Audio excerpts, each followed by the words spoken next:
og velkommen til Sukkershowet. Hej børn, i dag skal vi snakke om 2 forskellige måder at bestemme sukkerindhold på i en opløsning. Yeah!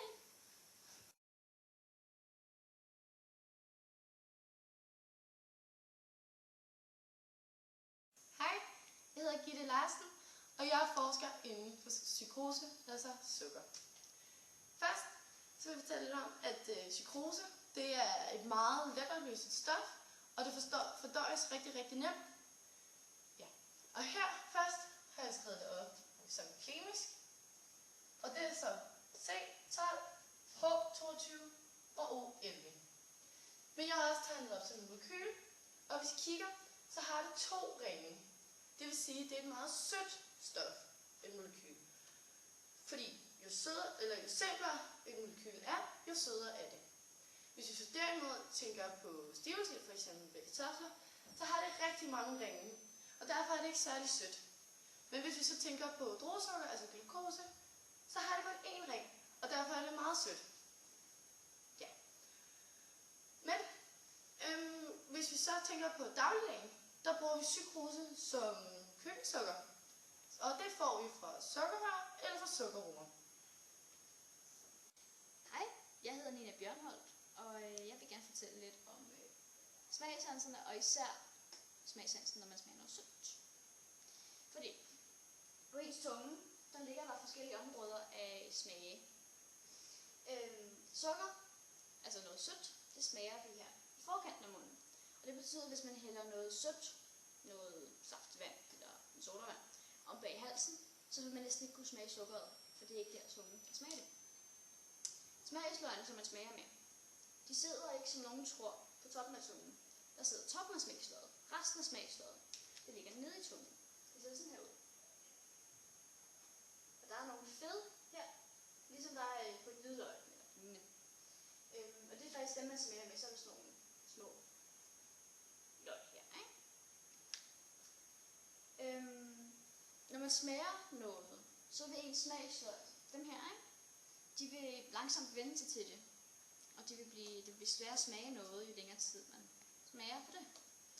Det vil sige, at hvis man drikker en sodavand, og så bagefter spiser noget slik, så vil det slik smage mindre sødt, end det gjorde før man drak sodavand, fordi man har vendt sig til sukkersmagen. Man har vendt til det søde. En smagsløg kan blive ødelagt af mange forskellige ting, blandt andet rygning, eller hvis man drikker gennem længere tid, altså man er jo alkoholiker, fordi så vil smagsløgene langsomt blive dårligere. Hej, jeg hedder Stig Wittrup, og jeg er sukkerprismeforsker. Sukkerprismeforsker. Ja, driller lidt i dag. Men en sukkerprisme er beregnet til at lave empiriske bestemmelser af sukkerindhold i vandige opløsninger på baggrund af et antal målinger på kendte opløsninger. Og det giver så nogle brydningsindeks, og vi har nogle kendte brydningsindeks allerede. Vi ved, hvis der er 0%, altså ganske almindelig vand, så vil brydningsindekset være 1,333, 10% 1,3479 og 25% lige med 1,3723.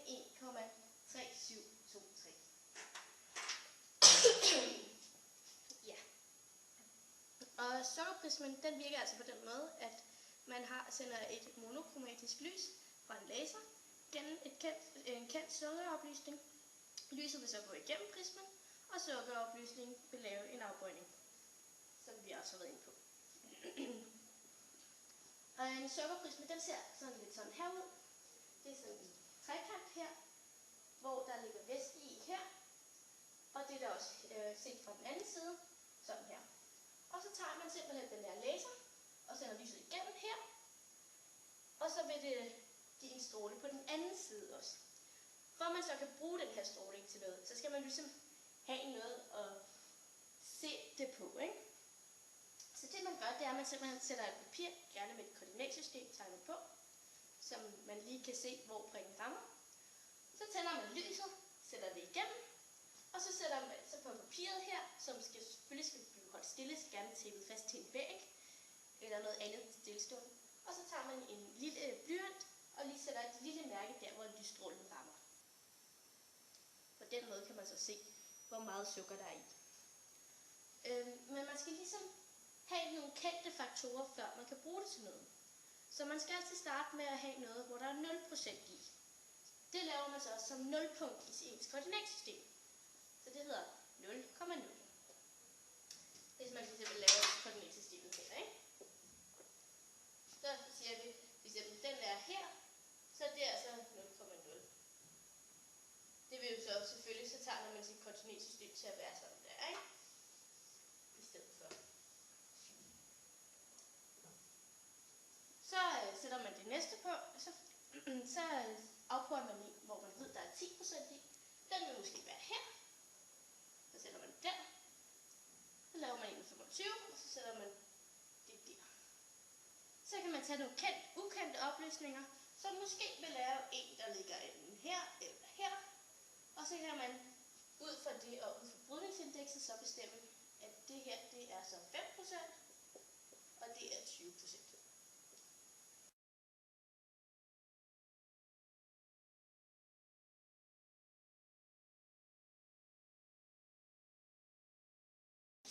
Testperson 1.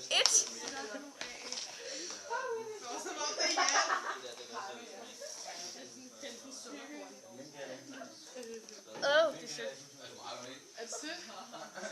Så vent til det der er 25. Okay, så skal vi have lavet vores egen blanding, drenge. Hvordan er den i forhold til 25'eren? Umiddelbart vil jeg sige 25 er noget sødere.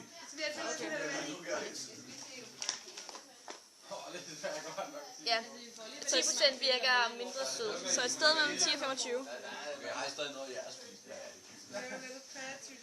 Ja, men det skulle enten være 25 eller 10%, skulle den ikke? Nej, jeg tror også, gå et sted imellem. Nej, den er sødere. 20%, 15%, hvad siger du?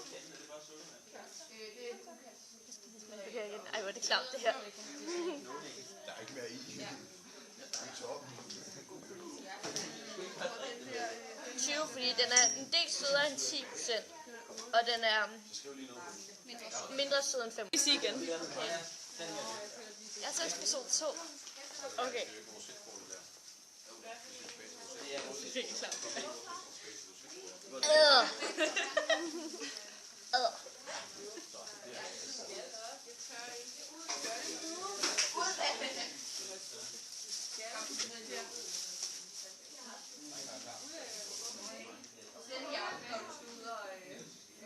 Sødere end 10'eren, mindre sød end 25'eren. Jeg vil sige 15. Okay, 15%. Jeg er testperson 3. Det hedder til 25.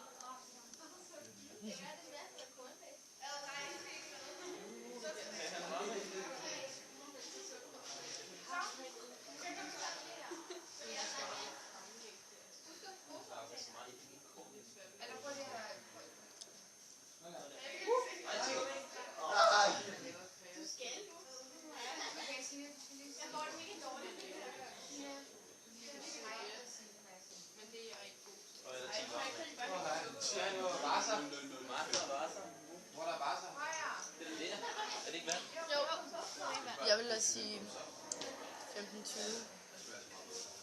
17. 17,5, okay. 17 til himmel.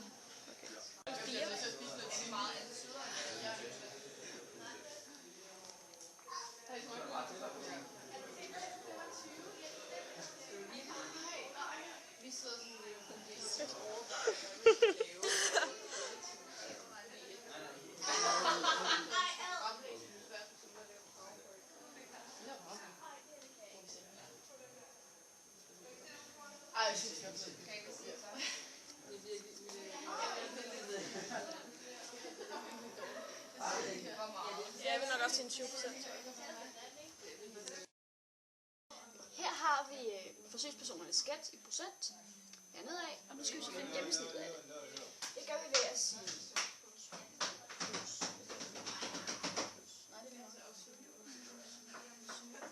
det giver så 72. Så dividerer vi 72 med 4, fordi der er 4 til. Ja, så 18. Ergo kan vi konkludere, at 18 er det gennemsnit af vores forsøgspersoners skat.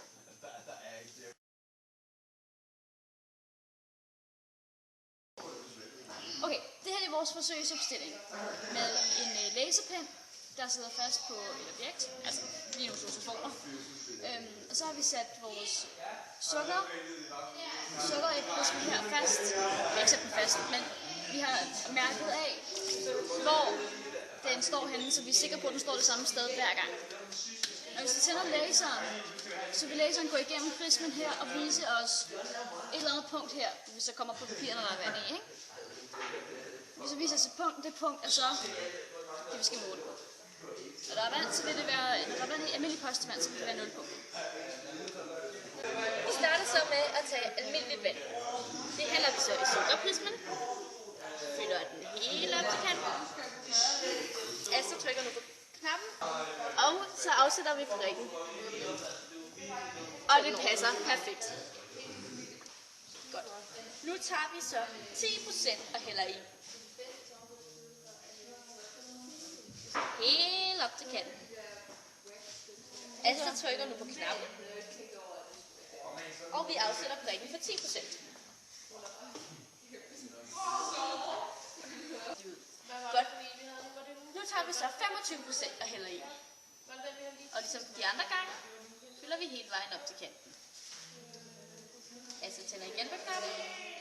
Og jeg afsætter igen punktet for 25%.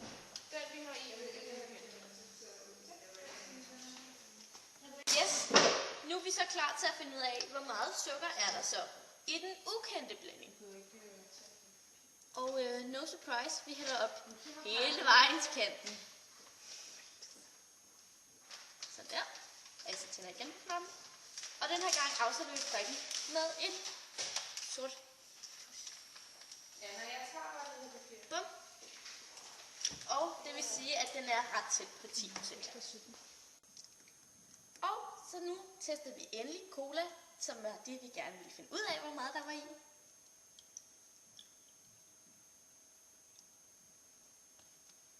Og den ligger lige oven i 10%, hvis I kigger på. På billedet ses de afmærkede punkter. Punkterne viser, hvor stort et brydningsindeks der er for de forskellige kendte sukkeropløsninger. Også den ukendte opløsning X. Da vi undersøgte indholdet af sukker i en cola ved hjælp af en prisme, kom vi frem til, at sukkerindholdet i en cola var ca. 10%. Dette gjorde vi ved at finde et nulpunkt til at starte med. Så fandt vi punktet til 10% sukker og derefter 25%. Så indsatte vi disse punkter i et koordinatsystem. Det så således ud. Så tog vi colaen og fik et resultat, der lå så tæt på de 10%. Men det var ikke præcis 10%, og det kan være adskillige fejlkilders skyld. Vores diagram så således ud.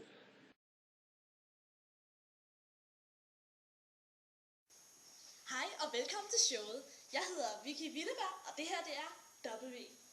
Ja, i dag skal vi have et rigtig spændende show, og jeg får besøg af 3 spændende gæster. Velkommen herud. Hej. Hej. Hej. Hej. Ja, vil I lige præsentere jer selv?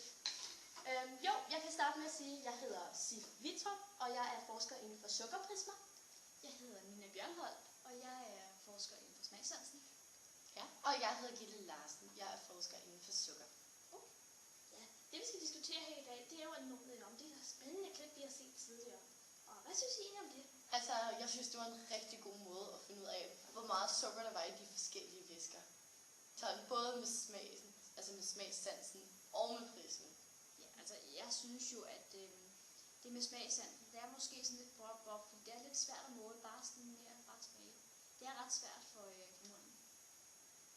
Ja, altså der må jeg jo bakke Nina op. Jeg er heller ikke vildt stor fan af de der med smagssansen, da jeg selv mener, at mit felt, det selvfølgelig er det bedste. Sukkerprismen, der er sgu ikke mange fejl ved det. Der er nogle få stykker, men Der er visse fejlkilder. Ja. For eksempel, der er jo også andre stoffer end kun sukker i cola. Ja, Ja, så det mål cola var det måske lidt. Ja, til colaen, der kan vi godt sige det. Men når vi taler om almindelig vand med sukker i, hvor du har blandet sukkeret i, Ja. der er den faktisk rigtig god, fordi at mineralerne og sådan noget, det har ikke nogen vinkel Nej. eller nogen forskel på sukkerprismen. Det er rigtigt. Men der er trods alt, altså, der er nogle lidt målingsfejl. Og måske Målingsfejl for lidt- eksempel med, at de satte ligesom mærkerne af procent, hvor mange procent sukker der var i med en tus. Ja. Det var måske sådan lige på Og et tusind var papir. lidt stor, og det var et papir, der hang. Det var meget upræcist. Det kunne vi godt blive enige om, men der foretrækker jeg jo også normalt, at man har tegnet koordinatsystemet først, Ja. så man sætter op. Det er rigtigt. Og så bruger man selvfølgelig en mindre tus, men ja, det er ikke altid elever har de bedste værktøjer. Nej, det er rigtigt. Det, Men de kom der forholdsvis godt frem til det rigtige ja, resultat. det er jo også det, jeg vil sige med colaen. Der er nogle forskellige stoffer i, og jo, det har en lille ekstra betydning for afbøjning i forhold til, at der er 10% i, og den var måske 1 mm over 10%. Men det kan man jo sige, at den ene millimeter, den har ikke særlig meget at sige. Det var ikke engang en millimeter, så vidt jeg husker. Det var en halv. Selvfølgelig, hvis det var en større måling, så har det noget at sige. Men det er en meget lille del. Okay, så du er enig i, at der er lidt upræcished, men det er ikke helt alligevel. Ikke helt. Det er, hvis du bare skal bestemme det til cirka procent, som de skulle her i forsøget, så synes jeg, det var godt. Okay, jeg er enig. Jeg er også enig. Så jeres generelle mening, det er simpelthen, at sukkerprismen forstået, det var det bedste? Ja, det var det mest præcise. Okay. Ja, jamen det var alt, hvad vi havde for i dag. Vi ses igen næste uge. Velkommen.